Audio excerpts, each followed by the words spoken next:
16 chapter का जो अभ्यास अगर आपका दी है उसमें आपका दिया है टॉपिक संयुक्त क्रिया, रंजक क्रिया। अब हमारा बेटा क्रिया क्या होती है, सबसे पहले तो हम लोग वो देखते हैं कि क्रिया क्या है। कोई भी कार्य, ठीक है, कार्य जो होता है उसको हम कहते हैं क्रिया। अब यहां पर आती है हमारी मूल क्रिया। मूल क्रिया मतलब जो मेन कार्य जो हुआ है वो। अब मालूम वह इसमें दे रखा है आपका एग्जाम्पल, मैं उसके घर पहुंचा, तो यहां पर क्रिया क्या हुई, मैं उसके घर पहुंचा, उसके घर पहुंचा। अब यहां पर है बेटा हमारा, अब ये वाला कौन है, मैं क्या करता, इसे मैंने क्रिया क्या की है, पहुंचने की क्रिया की है, ठीक है। तो यहां पर हमारा है पहुंचा है मूल क्रिया। अब इसके साथ बेटा यानी मेन जो कार्य है वो है ये पहुंचना। अब यहां हम लोग देखेंगे कि इसको हम लोग क्या कहेंगे, क्रिया। अब इसी क्रिया के साथ एक दूसरी क्रिया होती है रंजक क्रिया। रंजक क्रिया क्या होती है कि जो मूल क्रिया के को एक अलग से एक रंग भर देती है, एक अलग से उसको अर्थ प्रदान करती है। अब यहां अगर वो उसके घर पहुंच चुका है, अब चुका जो है वो क्या अपनी कौन सी क्रिया हुई, चुका, पहुंचना, पहुंचा, पहुंच वो है मूल क्रिया। उसके साथ में अगर हमने चुका वर्ड लगाया तो वो क्या है, रंजक क्रिया, ठीक है। अगर इसमें कहा कि वह पहुंच चुका, अब यहां पर एक वाक्य दे रखा है, इसमें वाक्य दिया है कि दूसरा अगर देख लो, सिकंदर कई देशों को जीत चुका है, तो जीतना वहां पर क्या है, हमारी मूल क्रिया है।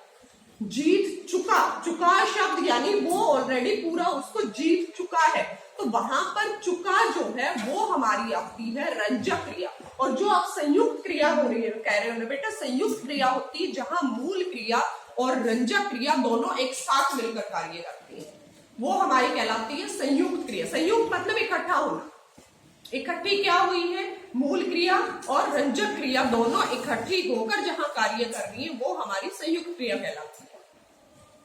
अब इधर देखो आप लोग, अगर मैं इससे कहूं आपसे, एक ये है उसने स्वर्ण पदक जीता, ठीक है, उसने स्वर्ण पदक जीता। अब ये वाली इसमें हमारी कौन सी मूल क्रिया, जीता। यहां हमारी मूल क्रिया क्या हुई, ये जीता यानी जीतना। अब यहां पर है, इसमें एग्जाम्पल दूसरा दिया हुआ है कि वह सिकंदर कई देशों को जीत चुका। अब यहाँ पर जीत चुका है तो वहां पर हमारी क्या है, जीत के बाद क्या लगी है, जीत चुका है, ठीक है। उसने कई स्वर्ण पदक जीता, यहां पर है कि उसने वह कई स्वर्ण पदक जीत चुका, ठीक है, कई स्वर्ण, ये यहाँ पर पदक लगा देंगे हम लोग, पदक जीत चुका है। अब यहाँ देखो बेटा, ये हमारी पूरी पूरी क्रिया बन रही है, क्योंकि ये हमारी क्या हुई, मूल क्रिया, ये हमारी क्या हुई, रंजक क्रिया, ठीक है। अब दोनों अगर एक साथ मिलकर कार्य कर रही है तो वो हमारी हो जाती है संयुक्त क्रिया।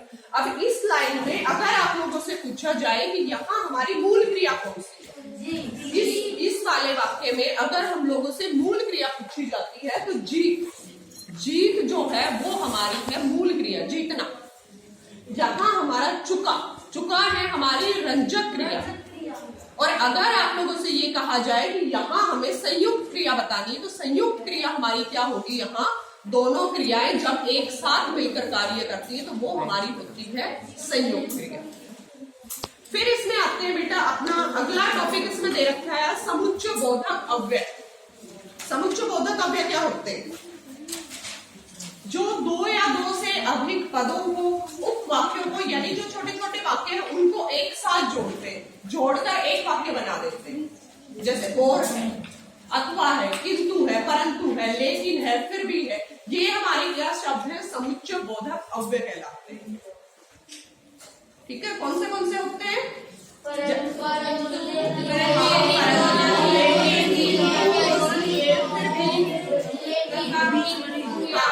तथा, तथापि, यद्यपि, तो ये सारे के सारे वाक्य वो शब्द कौन से हैं हमारे समुच्चय बोधक अव्यय। इनको समुच्चय बोधक शब्द भी कह सकते हैं, समुच्चय बोधक अव्यय भी कह सकते हैं। अब इनके साथ हम लोग वाक्य जोड़ते हैं। कैसे जोड़ते हैं? मान लो इसमें मैंने एक वाक्य यहाँ पर लिखा, आपके घर पे कोई आता है तो आप उसको क्या बोलोगे? आप चाय पियेंगे, आप कॉफी पियेंगे। दो वाक्य है, दोनों वाक्यों को हम लोगों ने एक साथ एक वाक्य में लगाया उसको कि आप चाय पियेंगे या कॉफी।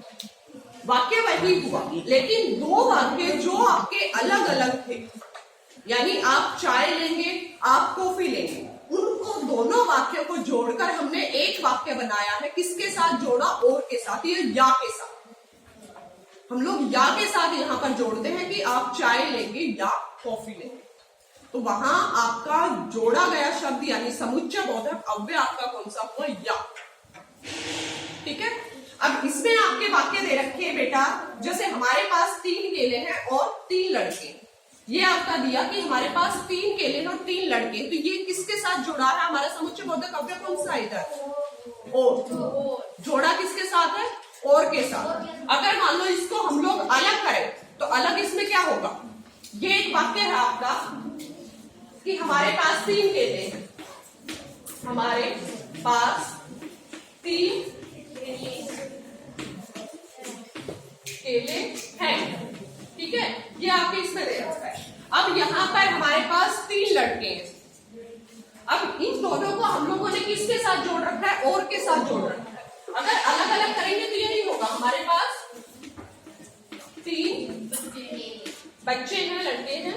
ठीक है, बच्चे हैं। अब यहाँ पर ये वाले वाक्य हमारे 2 वाक्य हैं जो अलग अलग हैं। ये एक वाक्य, ये एक वाक्य। इन दोनों को हमने अलग इकट्ठा किया, समुच्चय बोधक के साथ इसको जोड़ा है।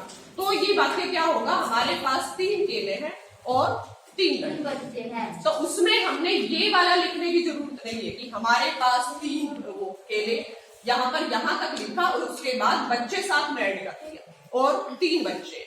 तो ये वाला हमें लिखने की नीड ही नहीं है। वाक्य भी हमारा छोटा हुआ और दोनों वाक्य एक साथ हम लोगों ने जोड़कर लिखे। किसके साथ? और के साथ। अब यहाँ पर जैसे वाक्य हमारे बहुत बड़ा दे रखा है बेटा, इसमें अगर आप लोगों से ये कहे कि हार्डी और लिटिलवुड की संगति में वे अपनी कठिनाइयों को भूल जाते थे, तो वाक्य यहाँ पर क्या था? यहाँ पर बाकी सारा के, क्योंकि कर्ता यहाँ पर 2 है, हार्डी और लिटिलवुड। अब पहले हम लोग वाक्य यहाँ पर लिखेंगे कि हार्डी की संगति में वे अपनी कठिनाइयां भूल जाते थे। दूसरा वाक्य हम लोग लिखेंगे कि लिटिलवुड की उसमें संगति में वो अपनी कठिनाइयां भूल जाते थे। अब 2 वाक्य पूरे पूरे लिखने के बजाय हमने किसके साथ जोड़ दिया? हार्डी और लिटिलवुड को और के साथ जोड़ दिया। तो वाक्य एक ही बार हमें लिखना पड़ा। समुच्चय बोधक के साथ में हम लोग और को जोड़ देते हैं और वो क्या हो जाता? हार्डी और लिटिलवुड की संगति में वो अपनी कठिनाइयां भूल जाते हैं। ठीक है। अब यहाँ पर और भी आपके दे रखे हैं कि जब 2 शब्द या 2 से अधिक जो पद होते हैं, उपवाक्य होते हैं यानी छोटे वाक्य होते हैं, उनको हम लोग जोड़ते हैं किनके साथ? समुच्चय बोधक अव्यय के साथ। एवं, यदि, तो, जब तक, ये यद्यपि, तथापि, किंतु, या, अथवा, क्योंकि, इसलिए, ये सारे हमारे क्या हैं? समुच्चय बोधक अव्यय। अब नीचे कुछ इसमें वाक्य दे रखे हैं कि जिसके साथ हमें ये जोड़ दे। अब मान लो हमने कहा कि सुरेश को बुखार था फिर भी वह स्कूल आया। ठीक है, तो यहाँ हमने किसके साथ जोड़ा? फिर भी के साथ। अब यहाँ है नेहा और श्वेता बगीचे में घूम रही थी। अब यहाँ पर क्या है? अगर इसको मान लो मैं कहूँ तुम्हें नेहा और श्वेता बगीचे में घूम रही थी, इसको अलग अलग करके लिखो तो क्या होगा? नेहा बगीचे में घूम रही थी और श्वेता बगीचे में घूम रही। अगर वाक्य मैंने कहा कि अलग अलग करो, और अब और तो हमने जोड़ दिया, और तो हमने जोड़ा है, और के साथ में तो दोनों वाक्य को इकट्ठा कर दिया। तो अलग अगर करना पड़े तो एक बार आप लोग लिखोगे श्वेता उसमें बगीचे में घूम रही थी, नेहा बगीचे में घूम रही थी। ठीक है, अगर उनको जोड़ा गया है तो हम लोग ये कहेंगे कि नेहा और श्वेता बगीचे में घूम रही थी। ठीक है, नेक्स्ट इज वॉइस। नेक्स्ट यहाँ पर दे रखा है बेटा आपके क्वेश्चन ये दिए हैं, क्वेश्चन नंबर 9। उसमें आप लोगों को छांट कर लिखना है, यानी अपने सम्राट से कहना कि हम उसे हारना सिखा देंगे। अब यहाँ पर देखो एक बार कि क्या है यहाँ पर, अपने सम्राट से कहना कि क्या है यहाँ पर, समुच्चय बोधक। ठीक है, यहाँ पर पहले इसमें दे रखा है रमेश ने पत्र पढ़ डाला, ये वाला हुआ। अब यहाँ पर आओ, रमेश ने पत्र पढ़ डाला, जो आपके इसमें दे रखा है, रमेश ने पत्र पढ़ डाला। अब यहाँ आप बताओ मुझे, हमारी मूल क्रिया कौन सी हुई? इस वाले वाक्य में हमारी मूल क्रिया कौन सी है? हाँ, पढ़ना। ठीक है, मूल क्रिया हमारी क्या है? ये पढ़ना, पढ़। अगर यहाँ आपसे कहे कि रंजक क्रिया कौन सी है? डाला। ठीक है, यहाँ पर डाला जो है वो हमारी क्या है? रंजक क्रिया। अगर मैं कहूँ कि इस वाक्य में से संयुक्त क्रिया छांट के बताओ, तो संयुक्त क्रिया कौन सी हुई? पढ़ डाला। ये इकट्ठी जो होती है ये हमारी संयुक्त क्रिया होती है। अब इसमें से हमारी मूल क्रिया ये, रंजक क्रिया ये, और हमारी संयुक्त क्रिया है ये, दोनों मिलाकर। अब और कोई डाउट है तो वो बताओ मुझे। साहिल की माता जी लौट आई। अब यहाँ पर लौट आई, इससे कौन सा वर्ड है हमारा? मूल क्रिया क्या है? ठीक है, लौट। और यहाँ पर जो आई है वो कौन सी क्रिया है? रंजक क्रिया। अगर यहाँ पर संयुक्त क्रिया कहा जाए तो कौन सी है? आई, लौट आई। ठीक है, वो हमारी हो जाती है फिर संयुक्त क्रिया। तो संयुक्त क्रिया की परिभाषा भी आप लोगों को पता होनी चाहिए कि मूल क्रिया के साथ जो रंजक क्रिया साथ मिलकर कार्य करती है, एक साथ प्रयोग की जाती है, तो वो हमारी कौन सी होती है? संयुक्त क्रिया। ठीक है, अब अगले वाला देखो बेटा, नेक्स्ट इसमें दे रखा है कि भोपू अपने आप बज उठा। बजना, बजना क्या है हमारी? मूल क्रिया। मूल क्रिया। और बज उठा, उठा क्या है? रंजक क्रिया। संयुक्त क्रिया क्या हुई फिर? बज उठा। अब है नेक्स्ट वाला है, मामा जी को कल हैदराबाद जाना पड़ा। अब यहाँ पर कौन सी हुई हमारी मूल क्रिया? क्या हुई? और पड़ा क्या है? संयुक्त क्रिया क्या हुई? जाना पड़ा। ठीक है, अब नेक्स्ट वाला क्वेश्चन देखो अपना, ये वाला समझ आया फिर? संयुक्त क्रिया और मूल क्रिया। अब यहाँ हमारे हैं ये कौन से? समुच्चय बोधक अव्यय। नेक्स्ट इसमें दे रखा है बेटा, आपका टॉपिक दिया है क्वेश्चन 11 में।